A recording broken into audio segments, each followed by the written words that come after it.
Assalamualaikum warahmatullahi wabarakatuh. Perkenalkan, nama saya Ratna Juta Sukamto. Di sini saya asisten dosen dengan mata kuliah pengantar akuntansi 2. Di sini saya akan menjelaskan materi tentang corporation. Selanjutnya di sini ada pengertian atau definisi dari corporation itu sendiri. Nah, definisinya adalah corporation itu merupakan jenis perusahaan yang modalnya terdiri dari beberapa saham. Nah, sedangkan equity ialah sisa kepentingan pada saat aset suatu perusahaan setelah dikurangi seluruh liabilities. Nah, di sini penerbitan saham itu terbagi menjadi 3.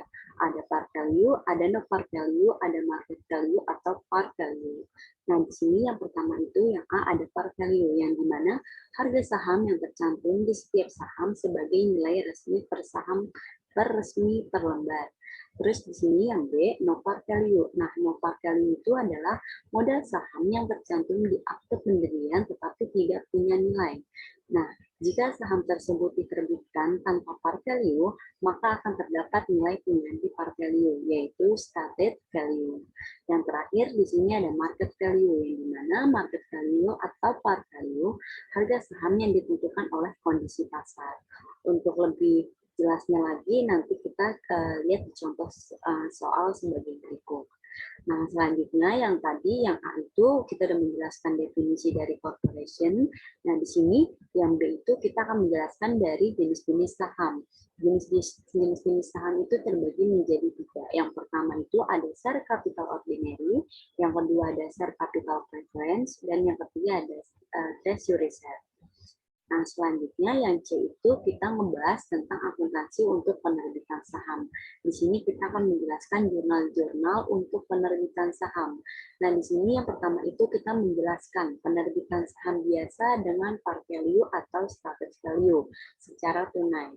Nah, di sini dikasih tahu jika nilai nominal atau par value sama dengan nilai harga jual atau cash, maka jurnalnya di debit cash, di kreditnya adalah share capital ordinary. Jika nilai nominal atau par value itu sama dengan harga jual, maka jurnalnya adalah cash di debit, di kreditnya adalah share capital ordinary. Nah, tetapi jika nilai nominal atau par value itu lebih besar dibanding harga jual, maka jurnalnya akan timbul ada tambahan di debit nih, yaitu ada share premium ordinary, yang dimana nanti timbul ya di debit bertumbuh cash, di debit lagi nanti kita ketemu lagi namanya adalah share premium ordinary, dan di kreditnya adalah share capital ordinary. Jurnalnya itu sama aja sama nilai premi per value sama dengan harga jual. Cuman yang membedakan di sini kita ada penambahan ada share premium ordinary karena nilai per value-nya lebih besar dibanding harga jual.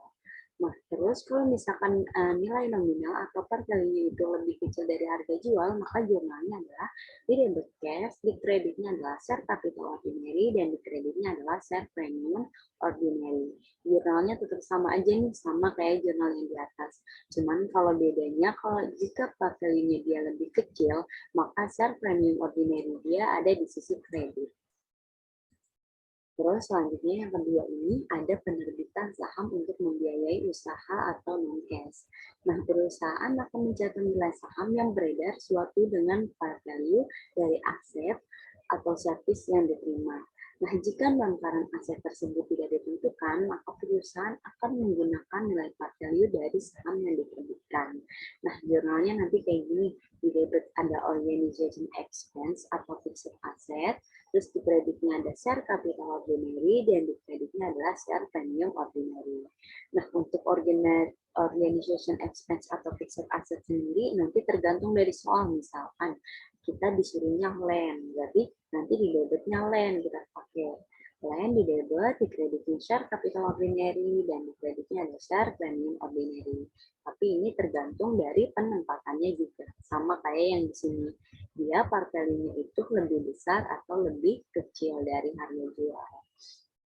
Oke, selanjutnya di sini aku akan membahas tentang akuntansi untuk treasury share.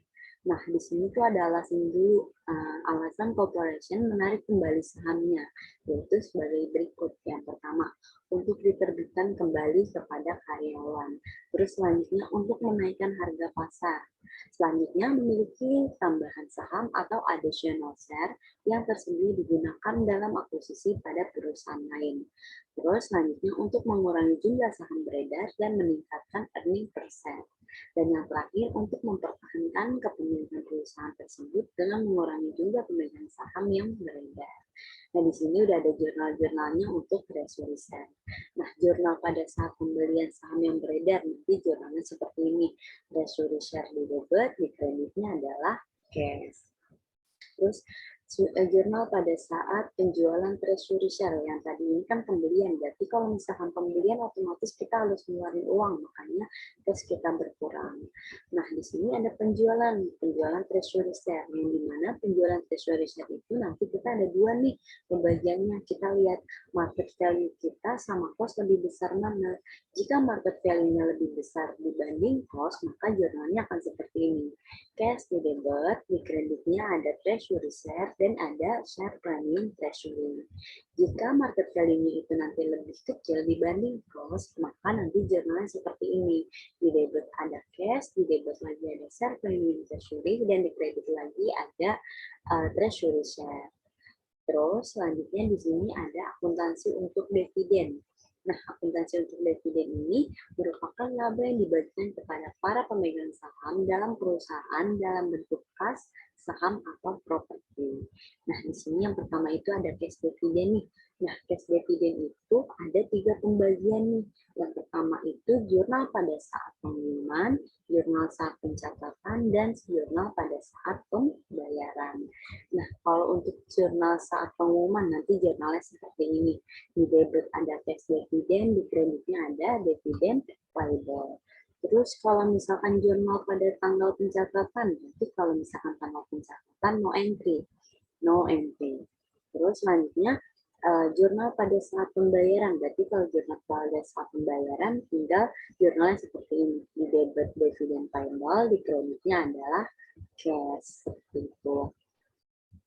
Terus di sini ada share dividen. Share dividen juga di sini ada tanggal pengumuman dan tanggal penerbitan. Jika tanggal pengumuman jurnalnya adalah share dividen di debit, di kreditnya adalah ordinary share, dividen distributable.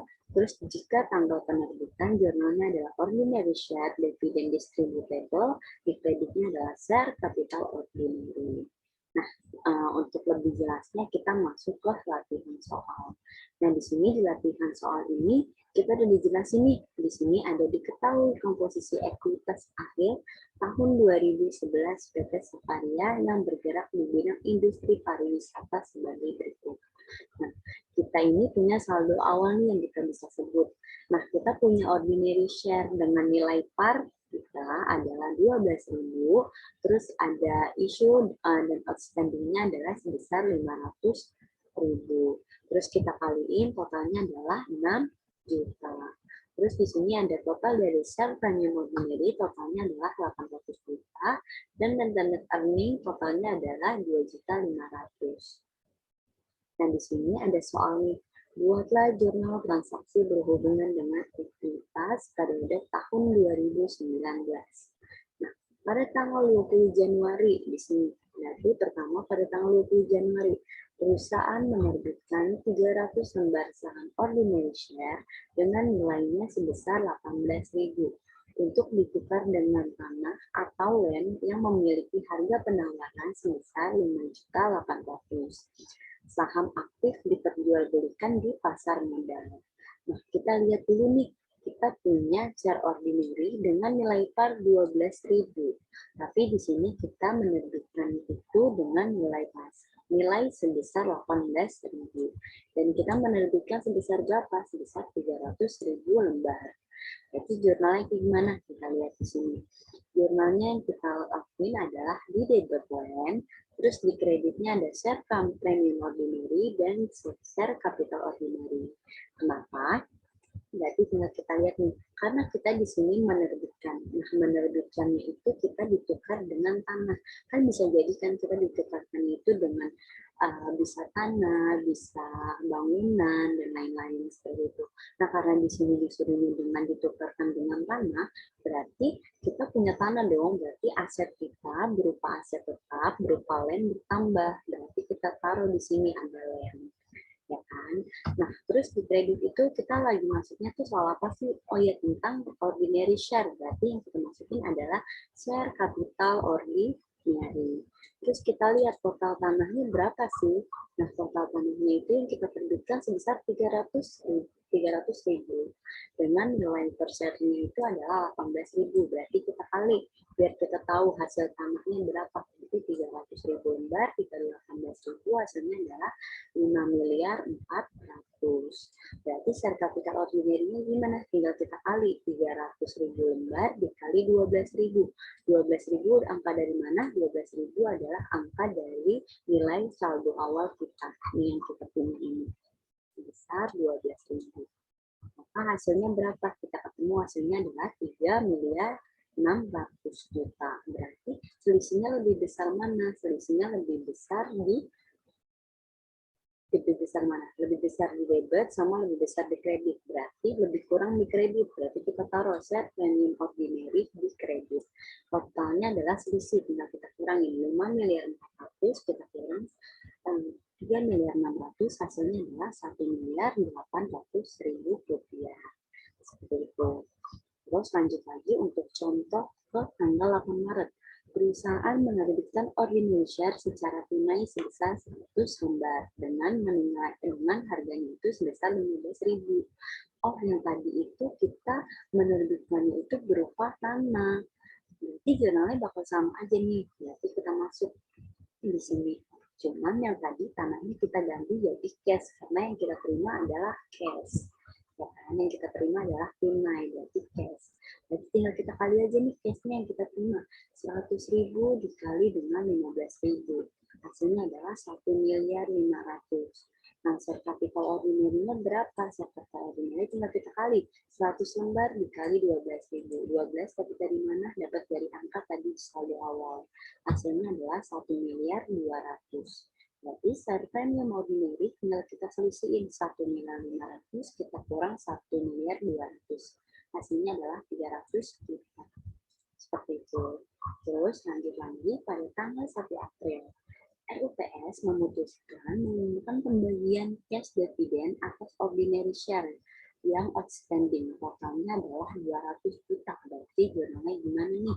Kita lihat di sini dividen itu baru mengumumkan pembagian cash dividen. Berarti jurnalnya adalah cash dividen di debit, di kreditnya adalah dividen payable sebesar nominalnya yang sudah ditetapkan di soal 200 juta. Nah, terus di tanggal 21 April baru nih kita melakukan pembayaran dividen yang diumumkan tadi pada tanggal 1 April. Berarti tinggal kita catat nih, pembayarannya yaitu dividen payable di debit, di kreditnya adalah cash karena kita mengeluarkan uang sebesar 200 juta. Kita harus ngakuin utang kita berkurang dan kas kita juga berkurang. Seperti itu. Terus selanjutnya tanggal 10 Juli, ditarik 80.000 lembar ordinary share sebagai treasury share dengan harga penarikan sebesar 18.000 per lembar. Berarti jurnal gimana? Berarti jurnalnya adalah treasury share ordinary debit, di kreditnya adalah cash. Nilainya diambilnya dari mana? Kita lihat yang kita tarik itu berapa? Yang kita tarik sebesar 80.000. Dengan harga penarikannya itu 18.000, berarti kita kali penarikannya 18.000. Hasilnya adalah 1.440.000. Terus selanjutnya pada tanggal 10 Agustus dia dijual kembali. Yang tadinya kita ditarik sekarang dijual nih. Kan pada tanggal 10 kita ngebeli, terus tanggal 10 Agustus kita sekarang dijual kembali treasury share sebanyak 20.000. Nah, kita lihat nih nilai marketnya yang kita beli sebesar 18.000 dan yang kita jual sebesar 20.000. Pasti kita akan mengalami keuntungan. Yang dimana ketika kita mengalami keuntungan, jurnalnya adalah seperti ini. Cash di debit, di kreditnya adalah share premium ordinary, share premium treasury, dan di kreditnya ada treasury share ordinary. Nilainya gimana? Berarti 20.000 lembar saham kita kali 20.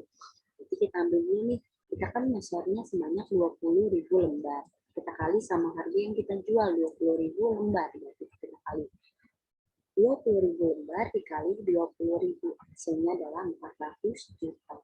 Nah, terus kita lihat lagi nih, treasury share ordinary-nya itu kita kali yang mana? Berarti 20.000 lembar, kita kali 18.000. 18.000 dapat dari mana? Kan tadi pada tanggal 10 Juli, kita nerbitin atau kita ngebeli nilai par-nya cuma 18.000. Ya kan? Berarti kita ambil sebesar 18.000 yang kita terbitin. Totalnya adalah 360 juta. Selisihnya, maka selisihnya ketemu, yaitu share premium treasury sebesar 40 juta. Terus selanjutnya September. Dijual kembali treasury share sebanyak 10.000 lembar dengan harga 13.000 per lembar. Nah, ini sama aja nih, yang ngebedain apa? Yang ngebedain cuma di harganya aja. Kalau misalkan yang ini 20.000, kita ngejualnya berarti kita mendapatkan keuntungan karena yang kita jual lebih besar dibanding yang kita beli kan. Yang kita beli 18.000. Terus tanggal 10 Agustus kita ngejual 20.000. Tapi di tanggal 10 September kita ngejualnya 13.000. Berarti kita mengalami kerugian. Berarti jurnalnya nanti seperti ini. Cash di debit. Terus, ini harusnya share premium treasury-nya itu ada di debit ya. Jadi di debit ada cash, terus di debit lagi ada share premium treasury, dan di kreditnya ada treasury share. Nah, cash-nya berapa yang kita terima? Berarti tinggal kita kali aja nih, 10.000 dikali 13.000. Harga yang kita jual ini 13.000 per ton. Berarti kita kali, hasilnya adalah 130 juta. Terus kita kali lagi 10.000 dikali 18.000. 18.000 dari mana? 18.000 dari nilai yang kita terbitin tadi, yang kita beli. Ya kan?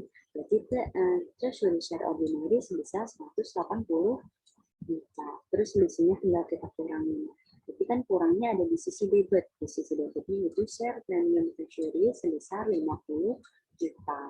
Seperti itu. Terus selanjutnya pada tanggal 10 Agustus dilakukan share split untuk satu atas ordinary share. Nah, ini tidak di jurnal ya, berarti kita tulis aja nih entry. Selanjutnya yang terakhir kita ada diumumkan laba bersih tahun 2009 senilai 800 juta. Jurnalnya adalah 31 Desember 2019, jurnalnya adalah income summary debit, di kreditnya adalah rentenir earning sebesar 800 juta. Kenapa jurnalnya kayak gini? Karena kita mengalami keuntungan, atau di sini udah disebutin ya, kita diumumkan laba bersih. Berarti ini laba kita. Jurnalnya adalah income summary debit, di kreditnya adalah rentenir earning sebesar 800 juta rupiah. Sekian video untuk materi corporation untuk kali ini. Kurang lebihnya mohon maaf. Wassalamualaikum warahmatullahi wabarakatuh.